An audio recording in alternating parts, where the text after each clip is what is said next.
Welcome to the third episode in a Legendarium series about the Mycenaeans. In this episode, Sons of the War God, we will talk about the arms, armor, and chariots used by Mycenaean warriors. However, these warriors also depended on a network of granaries and record-keeping facilities. In addition, the wealth needed to finance royal wars came from a global trade network in which Mycenaean kingdoms were often the workshop of the world.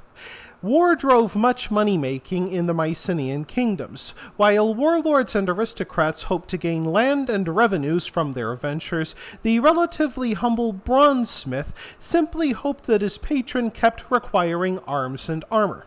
Indeed, the Mycenaean palaces doubled as workshops, hosting a large community of armorers, smiths, woodcutters, and pole-turners who provided the king's men with arms and armor. A typical Mycenaean warrior of means wore a bronze breastplate that wrapped around the shoulders. Despite the summer heat, they also wore long, heavy tunics woven from sheep's wool with thick fabric that gave some protection to their thighs. Most men carried heavy, round shields, spears, and daggers for close quarters combat. Most of the wars fought by these Mycenaean soldiers would have been fought against other Mycenaean kingdoms in what is today southern Greece, rather than foreign powers. The Mycenaean Greeks fought much like their classical descendants, employing the shoulder-to-shoulder formations of heavy infantry, most of whom fought with spears.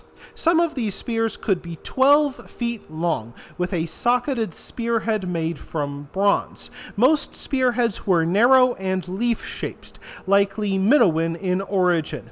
Soldiers used spears both with a single hand, like the hoplites of the classical era, but they also used two hands.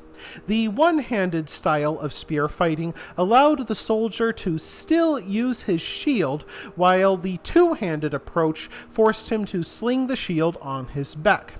While some Mycenaean soldiers enjoyed the protection of bronze armor, it remained too expensive for most Mycenaean soldiers. So most fighting men wore nothing but a kilt or loincloth, yet they still had a sturdy bronze shield. They had two kinds of shield to choose from. The tower design was a simple rectangle. However, the figure 8 shield, which not surprisingly replicated the shape of the number 8, included a pronounced boss of wood or toughened leather that allowed shock troops to pry open enemy shield walls. Both shields reached from the neck to the foot and were made from wooden frames reinforced with wickerwork draped in animal hides. It provided enough coverage for a warrior to be protected from most offensive weapons like spears and swords, while still allowing cover from arrows and stones. Yet these large shields came with a drawback. They limited the mobility of the spearmen, which forced them to use slow-moving and highly disciplined formations.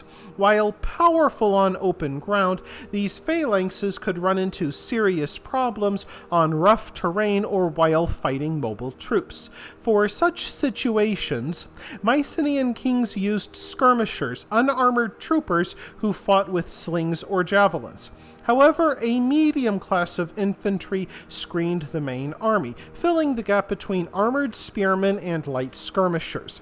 These medium troops carried swords into battle, operated in loose formations, and specialized in engaging the enemy on rough terrain or on fortifications. Generally, the more armor that a soldier went into battle wearing, the higher his status. Yet these light swordsmen seem to have enjoyed even higher status as promachoi, or champions, and there are records of the promachoi defeating heavily armored spearmen in battle.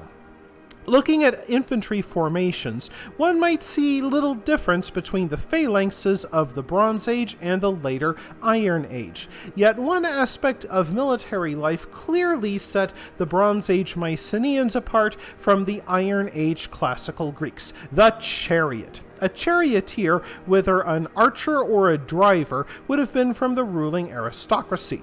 While a powerful weapon, a chariot took a lifetime to learn to use properly.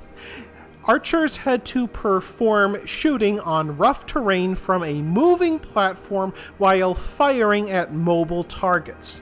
And given the rocky plains that dominated the Mycenaean homeland, they tended to prefer heavily and sturdily built chariots. They included four-spoked wheels and pole reinforcements laced with cross-bracing. A team of 2 horses pulled the carts, a far cry from the much larger Assyrian chariots used in Asia. Like most Bronze Age chariots, an archer mounted on the platform while a driver handled the horses. The kings of the Palastates used charioteers as shock troops to break up enemy formations. The psychological impact of these rumbling vehicles could frighten enemy troops into retreat. However, a direct charge into enemy lines would have been inadvisable, as the light carts would surely crash and the drivers likely killed, thus taking a lifetime of training with them. But what of the bulk of Mycenaean Greeks, whose life revolved around growing food rather than growing kingdoms? They based their diet on the Mediterranean triad of olives, grapes, and wheat. These made up the essentials of the Greek diet, providing bread, wine, and oil. Some Greek kingdoms had population of tens of thousands, supporting hundreds, leading non-productive lives focused on expanding the kingdom. To sustain this aristocracy, the Mycenaeans needed large storage facilities to keep food safe from thieves, vandals, and animals so that it could be distributed to the army or sold overseas. So the Mycenaean palaces doubled not only as royal seats and fortresses, but economic centers, though on a much more modest scale than their Minoan counterparts on Crete. Farmers left the village after each harvest to show what they grew or made, receive receipts from the tax collectors, and then take home anything they needed after paying their taxes. The Mycenaean palastates, much like the other late Bronze Age powers, effectively functioned as command economies. Local officials gave instructions and seeds to peasant farmers, told them what to plant and when to plant it. All crops had to be delivered to royal granaries where they would be tallied up and set aside as the needs of the state demanded. Now, while the peasants received enough food to survive, the state had far more control over their lives and livelihoods than a medieval monarchy or even a modern state.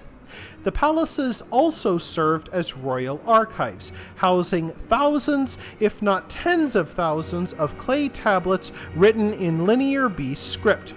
Along with tax records, they also recorded labor crew assignments, land holdings, and trade records. Without such detailed record keeping, the state would have collapsed. And as contact with the Minoans grew, the Mycenaeans copied their method of half-burying barrels of perishables in the ground to prevent spoilage. Within the palaces, laborers buried enormous jars taller than a man up to the neck of the barrel, presumably digging them out when petitioning farmers or aid seekers needed food. These jars and barrels contained grains, nuts, olive oil, and wine, protected by wax seals. Buried deeply, the interior of the jars stayed cool, and since a barrel of oil weighed 2,000 pounds, they would be buried, filled, and then opened or closed as needed. Some barrels became works of art in their own right. Especially creative types added rope decorations and even ornate patterns and knobs. To make life easier for the workmen, they often included handles for rope or getting a firm grip on the heavy jars and barrels. Though the Minoans dominated global trade in the late Bronze Age, the Mycenaeans had interests beyond warring and farming. Mycenaean merchants traded with people living in Canaan, which is modern-day Israel, Lebanon, and Jordan. The Canaanites shipped their prized amphorae to the Mycenaean palaces for royal food storage, while Mycenaean pottery made its way to Southwest Asia. Indeed, Mycenaean kings held enough respect in the world that Egyptian pharaohs sent them objects with their own names engraved upon them as gifts. These gifts stood out as singular honors to the Mycenaean kings, as the Egyptians considered their monarchs to be living gods. Tin and copper also played a central role in the world economy of the Bronze Age, so much that caravan drivers brought tin all the way from the mountains of Afghanistan to the Hittite ports on Asia Minor to sell to Greek merchants. Those same merchants who went to Afghanistan also brought back lapis lazuli, a stunning gemstone that ranged in color from blue to purple. The Mycenaeans also bought ostrich eggs from Egypt. They became fine perfume bottles if a craftsman added a neck and mouth to it. Indeed, these containers became so highly prized that some Mycenaean kings asked to be buried with them. The Minoans also brought elephant and hippopotamus ivory from Egypt for Mycenaean craftsmen to make into prized figurines. Cumin and saffron came into Greece from the Near East. So the Mycenaean kingdoms became part of a global trade network that reached as far east as Afghanistan and as far south as Egypt.